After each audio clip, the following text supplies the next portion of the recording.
परमार्थात मोठे नियम नकोत. एक छोटा नियम आयुष्यभर पाळला तर भगवंत स्वतः जवळ येतो. जसे एखादे झाड वाढावे म्हणून आपण त्याची काळजी घेतो, तसेच परमेश्वरावरील प्रेम वाढावे यासाठी त्याची सतत जोपासना करावी. परमार्थाचे प्रदर्शन न करता तो गुप्तपणे आणि आवडीने करावा. अनुभवांच्या मागे धावू नये, त्यामुळे साधनेची प्रगती थांबते. परमार्थात खूप नियम करण्यापेक्षा भगवंताचे प्रेम वाढवणारा एक छोटा नियम आयुष्यभर जपावा.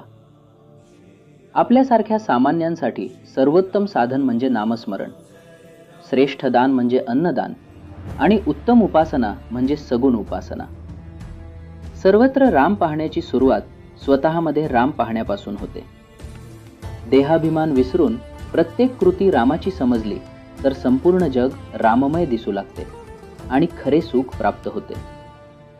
अखंड नामस्मरण, नम्रता आणि सर्वत्र राम पाहण्याची दृष्टी हाच परमार्थाचा सोपा व शाश्वत मार्ग आहे.